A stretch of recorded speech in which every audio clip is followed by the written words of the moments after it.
Addiction is not actually the problem. Addiction is the solution. Before we get into any of that, I want you to meet John and Tim. As you can see, John is standing here with a spliff in his hand. He's got a Snickers bar next to him. He's gonna enjoy that after his spliff. There's a cookie above, he'll probably have that together. There's a bottle of beer here, and as you can see, there's some corn. I'm sure that he's gonna eat all of this and then go and watch the corn after.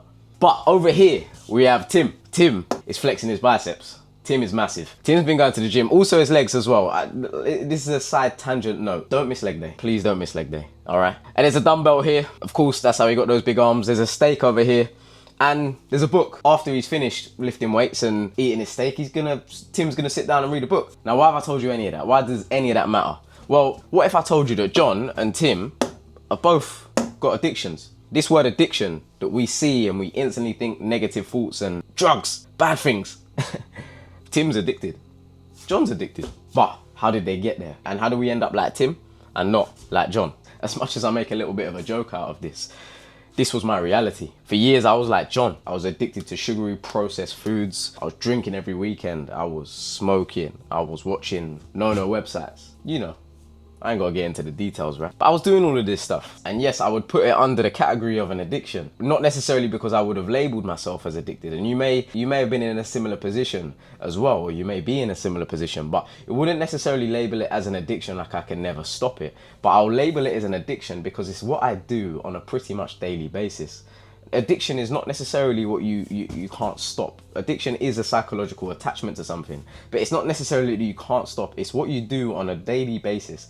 Addiction is defined by our behavior. It's a psychological, an attachment to things or people. Whatever it is, it's an attachment style, right?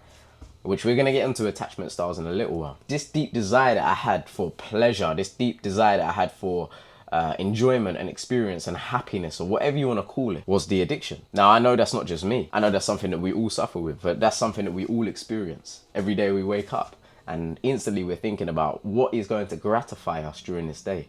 Now, you've probably heard that you have instant and delayed gratification. There's two different variations, right? But the best way I can describe this is that John was always thinking about the instant gratification. However, Tim is thinking about delayed gratification. And by thinking about delayed gratification, he also experiences instant gratification. So for example, when you are reading that book, it's fun reading the book. When you're going to the gym, it becomes fun lifting those weights, seeing in real time your body develop, getting addicted to waking up the next day and there's a new muscle here, I ain't seen that one before, and all of these things, right? But I digress. There's a pretty bold statement at the start. Addiction is the solution, it's not the problem.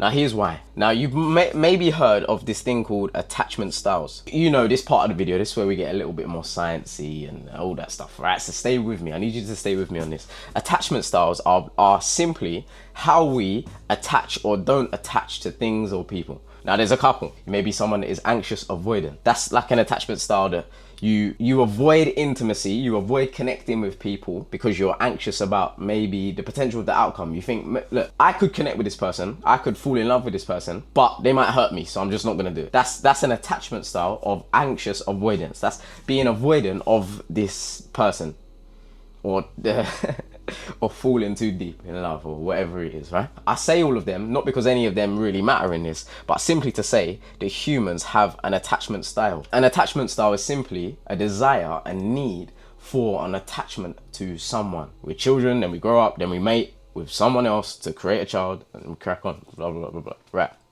Now, in order to do that mating process, there needs to be an attachment. We are wired in our mind to attach to people. Now, the problem with addiction is when we use that same attachment, that same desire for attachment, and we place it into attaching to things instead of people in the correct, healthy manner as we are meant to, right? So that attachment style, that attachment, that desire for attachment can be used in two ways. You may be in a season where you don't necessarily have a partner. You may be in a season where you've just left a partner. There's so many situations where addiction can creep in. Now, the reason why it creeps in is because what we was meant to be attached to, stay with me, I hope this is making sense. What we was meant to be attached to in this sort of beautiful dynamic and relationship between two people, we're not. And now there is a void. Now, when voids appear, power vacuums get filled. Voids get filled. This is a law of the universe. Write this one down. Voids get filled.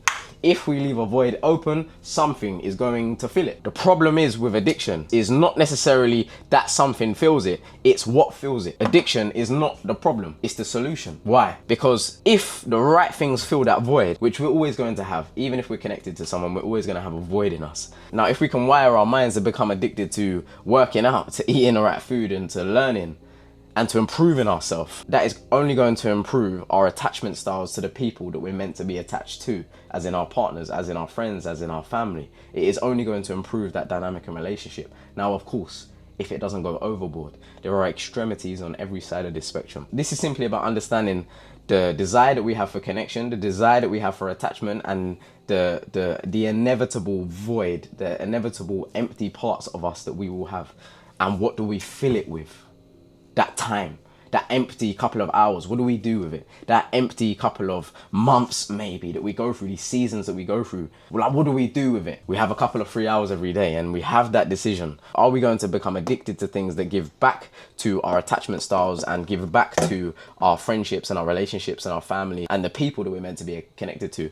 Or are we going to become addicted to things that bring us further and further away from having a great relationship with ourselves and having a great relationship with other people? Because the truth is, if you are addicted to any of these things, and I've been there, when we are using these vices, we cannot have close, intimate relationships that thrive, friendships, partners. We just cannot.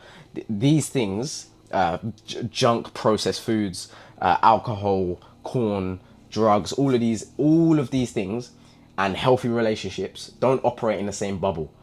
They do not coexist. Impossible. Because if we have healthy relationships, we do not have the desire to go and destroy them with these things. That's a whole nother video in and of itself. But simply what I'm saying is that addiction is not a problem. It is a solution. It depends what we are addicted to. Write down in your day the hours that you are free. Might be 1, it might be 2, it might be 3. I would say aim for about 3 hours a day where you can work on yourself, because you are the cup. You are the cup that is pouring out onto everybody else. So if you're not okay, everything else is going to fall apart. All of the things that we care about can easily fall apart. We are the cup that is pouring out onto these things. So if we don't fill ourselves up, the quality of our output is going to be rubbish. So I would say aim for about 3 to 4 hours a day. That you can use this desire for an attachment to things and you can place it into things that give back to you. That's the essence of this video. Be addicted to things that give back to you and your family and your friendships and your relationships and your connections and your career and all of these things, instead of things that take away. Whatever you are doing, if you drink alcohol, you will do that thing worse. Now that works on the flip side to whatever you are doing and whoever you are. If you lift weights and eat relatively clean, 80% clean, 20% do what you want, you are going to do whatever you do on a daily basis better. I hope that makes sense. And I'm also realizing that there's so much left on the table. For me, I was in a really dark place. As much as I joke about John all the time, I was like John, and this is Tim. And this is how I live my life now. And I have done for the last 3 years, 4 years. I have bad days, but most days are like this. And I was only able to do that when I understood how to become addicted to the right things, and the addiction is not the problem, it is the solution. If you are somebody that wants to take yourself seriously, if you are somebody that wants to start putting in habits, placing habits in play that are going to last for the rest of your life, that are going to allow you to have great relationships with your family, with your kids, with yourself most importantly, habits that are going to build you the physique that you've been asking for years, thinking about, oh, I'll think about it, I'm going to do it tomorrow. I'm not saying this to get onto you, I'm saying this because I've been there myself and I know this like the back of my hand. There is a link to apply for one-on-one coaching with myself. I only take on a couple of people every other month because I don't want to water down the program. I don't want to water down my coaching. As I said, this is only really scratching the surface. If you would like to go way deeper into this stuff and truly transform your mind, your physique, and your daily habits that ultimately lead you to all of these things, tap the link to apply for one-on-one coaching with myself and I'll be more than happy. It's my absolute pleasure and honor to help you. If not, continue watching the free stuff and maybe I'll do another deep dive into this. But this was only scratching the surface. Until the next one, I'll see you in a bit.